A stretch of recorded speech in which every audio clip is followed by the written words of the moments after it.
अस्सलाम वालेकुम दोस्तों। Welcome to my YouTube channel AH clinic one. उम्मीद करता हूँ सभी दोस्त खैरियत से होंगे। आज का हमारा टॉपिक एक मटीरिया की रेमेडी के हवाले से है और स्पेशली इस रेमेडी के अंदर औरतों की एड़ी का दर्द, उसके साथ साथ शटिका पेन और कॉन्स्टिपेशन, ये तीन अलामात बड़ी वाज़ेह तौर पर देखने को मिलती हैं। दोस्तों, आज की रेमेडी का नाम अमोनियम म्योर है। अमोनियम म्योर के जो मरीज होते हैं, अगर उनको फिजिकली देखा जाए तो उनके जिस्म का जो ऊपर वाला हिस्सा होता है, जो लिम्ब से लोअर लिम्ब से ऊपर वाला हिस्सा होता है, वो भारी, मोटा और बल्की होता है।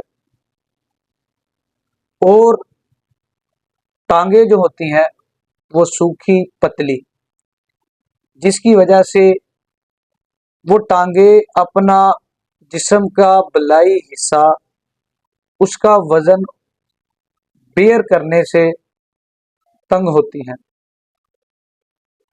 जिसकी वजह से उसकी मरीज की टांगे थकी रहती हैं, उसको दर्द होती रहती है।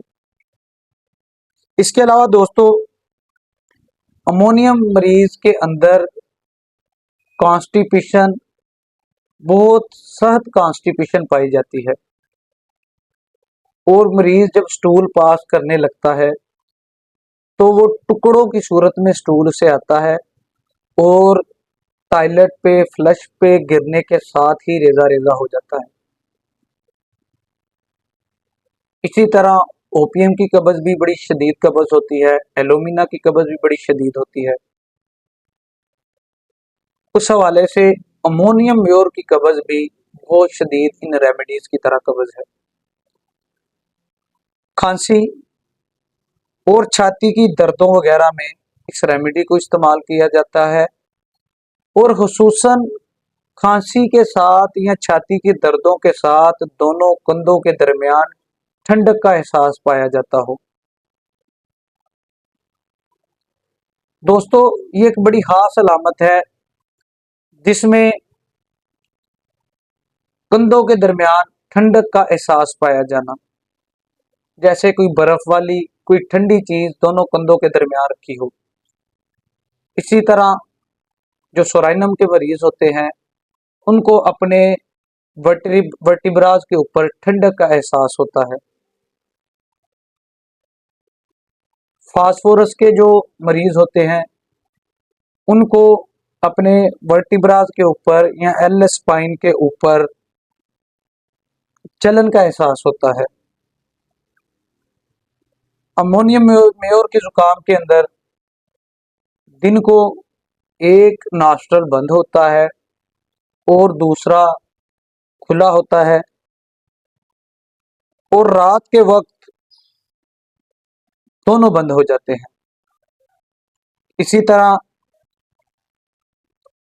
अमोनियम मेयोर के मरीज को अगर खास तौर पर उसकी मरीजा जो औरत होती है, उसको रात के वक्त माहवारी खून ज्यादा आता है।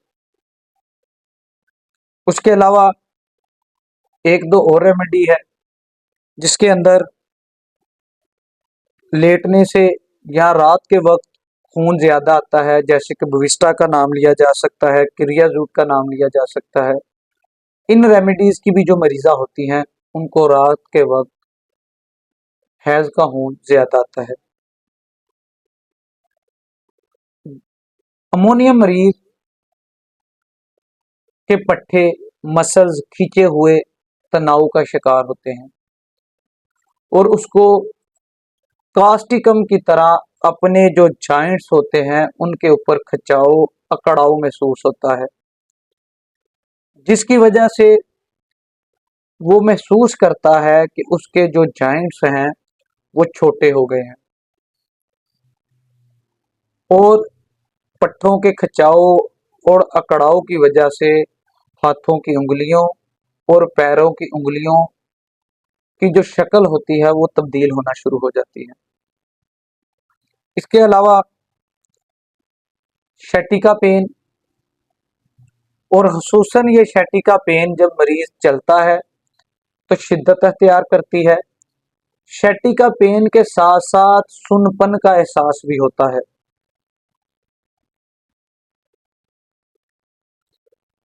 और जब मरीज लेट जाए उसको शैटिका के पेन के अंदर यानी कि लंगड़ी के दर्द के अंदर सुकून मिलता है।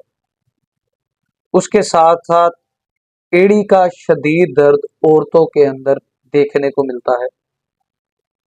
अमोनियम म्योर की जो मरीजा होती हैं उनके अंदर एड़ी का दर्द बहुत शदीद देखने को मिलता है। अगर मरीज के अंदर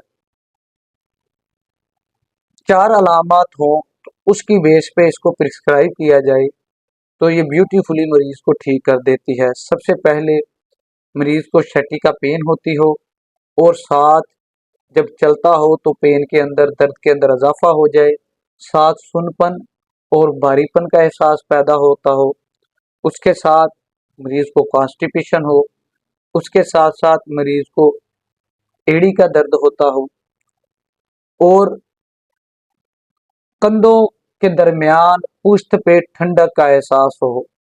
इन 4 अलामात के ऊपर अगर अमोनियम म्योर को प्रिस्क्राइब किया जाए तो मरीज मुकम्मल तौर पर शफायाब हो जाता है। दोस्तों, ये एक छोटी सी वीडियो थी जो अमोनियम म्योर के हवाले से थी। मैं उम्मीद करता हूँ आपको ये वीडियो पसंद आएगी। इसके अलावा जो दोस्त मेरे चैनल पे नए हैं वो चैनल को सब्सक्राइब करें, बेल आइकन के बटन को प्रेस करें ताकि हमारी आने वाली हर नई वीडियो आपको बर वक्त मौसूल हो सके। शुक्रिया।